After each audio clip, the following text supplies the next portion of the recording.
សូមស្វាគមន៍មកកាន់ការផ្សាយព័ត៌មានប្រចាំថ្ងៃពីសារព័ត៌មាន The Khmer Today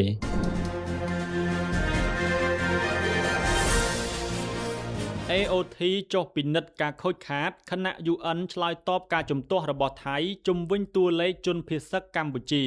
គណៈក្រុមអ្នកសង្កេតការអាស៊ានប្រចាំកម្ពុជាបានចុះពិនិត្យនិងផ្ទៀងផ្ទាត់ការខូចខាតនៅតំបន់រស់នៅរបស់ប្រជាពលរដ្ឋស៊ីវិលក្នុងភូមិស្រអែមខាងជើងឃុំស្រអែមស្រុកជាំខ្សានខេត្តព្រះវិហារអ្នករាយការណ៍ពិសេសអង្គការសហប្រជាជាតិក៏បានចេញមកឆ្លើយតបនឹងការជំទាស់របស់ភាគីថៃពាក់ព័ន្ធនឹងតួលេខប្រជាពលរដ្ឋកម្ពុជាភៀសខ្លួនដោយសារចំនួនព្រំដែននៅកម្ពុជាថៃយោងតាមសេចក្តីប្រកាសព័ត៌មានរបស់អ្នកនាំពាក្យក្រសួងការពារជាតិនៅថ្ងៃទី6ខែសីហាឆ្នាំ2026ក្រុមអ្នកសង្កេតការអាស៊ានប្រចាំកម្ពុជាបានចុះសង្កេតការនិងផ្ទៀងផ្ទាត់រាយការណ៍នៅទីតាំងដែលកម្ពុជាអះអាងថាជាតំបន់ស៊ីវិលរងការវាយប្រហារពីកងកម្លាំងប្រដាប់អាវុធថៃកាលពីខែធ្នូឆ្នាំ2025ក្រសួងការពារជាតិបានបញ្ជាក់ថាទីតាំងដែលក្រុមអ្នកសង្កេតការចុះពិនិត្យមិនមែនជាទីតាំងយោធានោះទេប៉ុន្តែជាលំនៅឋានរបស់ប្រជាពលរដ្ឋស៊ីវិលដែលបានរងការខូចខាតលើផ្ទះសម្បែងទ្រព្យសម្បត្តិនិងហេដ្ឋារចនាសម្ព័ន្ធស្របពេលជាមួយគ្នានេះដែរលោក Tom Andrew អ្នករាយការណ៍ពិសេសរបស់អង្គការសហប្រជាជាតិស្ដីពីស្ថានភាពសិទ្ធិមនុស្សនៅកម្ពុជាបានបញ្ជាក់ថាតួលេខរបស់ប្រជាពលរដ្ឋកម្ពុជាប្រមាណ 65,000 នាក់ដែលបានភៀសខ្លួនដោយសារចំនួនព្រំដែនគឺផ្អែកលើរបាយការណ៍ផ្លូវការរបស់អង្គការសហប្រជាជាតិមិនមែនជាការប៉ាន់ស្មានដោយផ្ទាល់របស់លោកឡើយការបញ្ជាក់នេះធ្វើឡើងបន្ទាប់ពីភាគីថៃបានជំទាស់ចំពោះតួលេខខាងលើនិងចោទជាសំណួរអំពីប្រភពទិន្នន័យតាមការបង្ហោះនៅលើទំព័រ Special Reporter Cambodia និងគណនីបណ្ដាញសង្គម X របស់លោកកាលពីថ្ងៃទី6ខែសីហាលោក Tom Andrew ក៏បានឲ្យដឹងថាលោកបានផ្ញើសេចក្តីព្រៀងសេចក្តីថ្លែងការណ៍ទៅកាន់អាជ្ញាធរថៃពិនិត្យជាមុនប៉ុន្តែមិនទទួលបានការឆ្លើយតបនោះទេទោះជាយ៉ាងណាលោកបានអំពាវនាវឲ្យកម្ពុជានិងថៃបន្តដោះស្រាយជម្លោះដោយសន្តិវិធីនិងផ្ដល់អាទិភាពដល់ការការពារប្រជាពលរដ្ឋស៊ីវិលដើម្បីឲ្យអ្នកដែលបានភៀសខ្លួនអាចវិលត្រឡប់ទៅកាន់លំនៅឋានវិញដោយសុវត្ថិភាពនិងស្ដារជីវភាពរស់នៅឡើងវិញសូមស្វាគមន៍មកកាន់ការផ្សាយព័ត៌មានប្រចាំថ្ងៃពីសារព័ត៌មាន The Khmer Today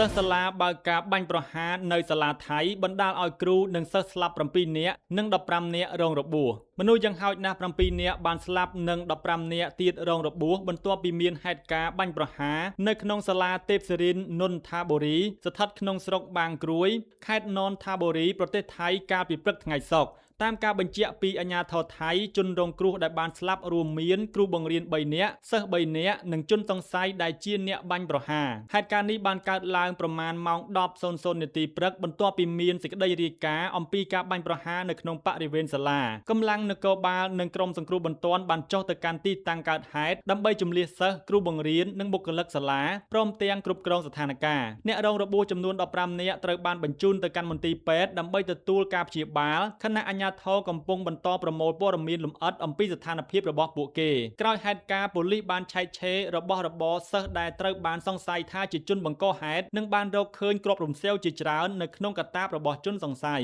វត្ថុទាំងនោះត្រូវបានសមត្ថកិច្ចដកហូតទុកជាភស្តុតាងខណៈការស៊ើបអង្កេតកំពុងបន្តដើម្បីកំណត់មូលហេតុនៃការបាញ់ប្រហារអាជ្ញាធរថៃបានអំពាវនាវឲ្យប្រជាពលរដ្ឋជៀសវាងតំបន់ជុំវិញសាលានោះរហូតដល់មានការជូនដំណឹងជាថ្មីហើយស្នើឲ្យសាធារណជនកុំចែកចាយរូបភាពវីដេអូឬព័ត៌មានបន្តផ្ទាល់ដែលអាចប៉ះពាល់ដល់ប្រតិបត្តិការរបស់សមត្ថកិច្ចនាយករដ្ឋមន្ត្រីថៃលោកអនុទានឆាន់វីរៈគុលដែលកាន់តំណែងជារដ្ឋមន្ត្រីមហាផ្ទៃផងដែរបានសម្ដែងនូវការសោកស្ដាយយ៉ាងខ្លាំងចំពោះហេតុការណ៍បាញ់ប្រហារដ៏សោកសៅនេះដែលលោកហៅថាសោកនាដកម្មដ៏ធ្ងន់ធ្ងរលោកបានបញ្ជាក់ថាលោកបានទទួលរបាយការណ៍ពីហេតុការណ៍និងបានបញ្ជាឲ្យស្ថាប័នពាក់ព័ន្ធចុះទៅជួយនៅកន្លែងកើតហេតុភ្លាមៗព្រមទាំងធានាឲ្យអ្នករងរបួសទទួលបាននូវការព្យាបាលឲ្យបានលឿនបំផុតលោកអនុទានបាននិយាយថាលោកពិតជាមានការសោកស្ដាយយ៉ាងខ្លាំងចំពោះការដែលបាត់បង់ជីវិតហើយវាគឺជារឿងឈឺចាប់ដែលហេតុការណ៍នេះបានកើតឡើងនៅក្នុងប្រទេសរបស់យើងលោកក៏បានបន្ថែមទៀតថាហេតុការណ៍នេះបង្ហាញពីសារៈសំខាន់នៃការរឹតបន្តឹងការគ្រប់គ្រងអាវុធនិងការបញ្ជាក់ថារដ្ឋាភិបាលនឹងបន្តអនុវត្តវិធានការរឹតបន្តឹងពាក់ព័ន្ធនឹងការកាន់កាប់និងការប្រើប្រាស់អាវុធសមត្ថកិច្ចថៃកំពុងបន្តស៊ើបអង្កេតដើម្បីស្វែងរកមូលហេតុពិតប្រាកដនៃហេតុការណ៍និងប្រភពនៃអាវុធដែលប្រើប្រាស់ក្នុងការបាញ់ប្រហារសូមស្វាគមន៍មកកាន់ការផ្សាយព័ត៌មានប្រចាំថ្ងៃពីសារព័ត៌មាន The Khmer Today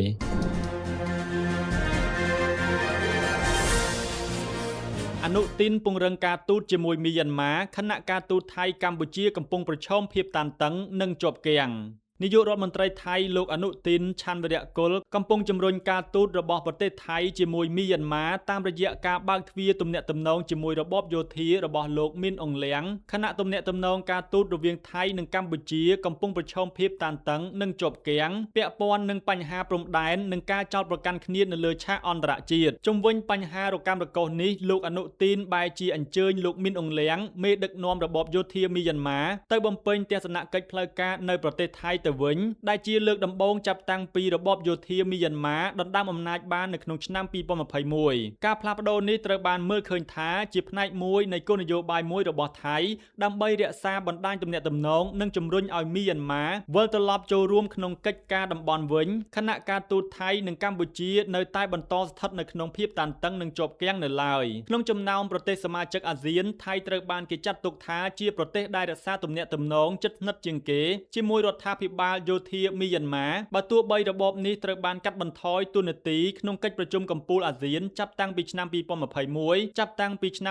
2021ដោយសារមិនបានអនុវត្តតាមគោលការណ៍ឯកភាព5ចំណុចរបស់អាស៊ានក៏ដោយលោកអនុទានបានអះអាងថាការរក្សាការសន្ទនាជាមួយមីយ៉ាន់ម៉ាគឺជាវិធីសាស្ត្រមួយដើម្បីបង្កើតបរិយាកាសសហប្រតិបត្តិការនិងការដោះស្រាយបញ្ហាឆ្លងដែនដែលប៉ះពាល់ដល់ប្រទេសក្នុងតំបន់ទន្ទឹមនឹងការពង្រឹងទំនាក់ទំនងជាមួយមីយ៉ាន់ម៉ាក្រឡេកមកមើលពីទំនាក់ទំនងការទូតរវាងថៃនិងកម្ពុជាវិញកំពុងប្រឈមនឹងភាពស្មុគស្មាញនិងការជាប់គាំងដោយសារបញ្ហាចំនួនព្រំដែននិងការមិនទទួលស្គាល់ការពិតនៃភាគីថៃបញ្ហានេះបាននាំឲ្យភាគីទាំងពីរប្រើប្រាស់យន្តការការទូតនិងវេទិកាអន្តរជាតិដើម្បីបង្ហាញជំហររៀងៗខ្លួនខណៈកិច្ចខិតខំប្រឹងប្រែងស្វែងរកដំណោះស្រាយការទូតនៅតែបន្តជាមួយគ្នានេះការផ្លាស់ប្ដូរទិសដៅការទូតរបស់ថៃក៏កំពុងទទួលបានការចាប់អារម្មណ៍ពីអ្នកវិភាគមួយចំនួនដែលយល់ថាបាងកកកំពុងព្យាយាមពង្រឹងតួនាទីរបស់ខ្លួនក្នុងតំបន់តាមរយៈការធ្វើស្ពានភ្ជាប់រវាងមីយ៉ាន់ម៉ានិងអាស៊ានទោះជាយ៉ាងណាអ្នករិះគន់ខ្លះបានព្រមានថា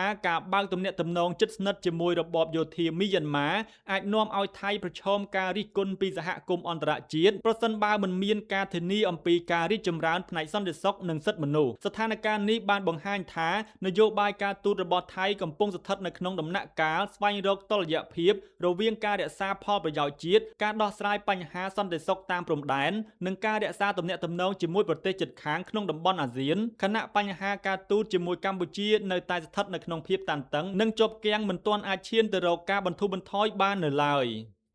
រាយការណ៍ដោយ The Khmer Today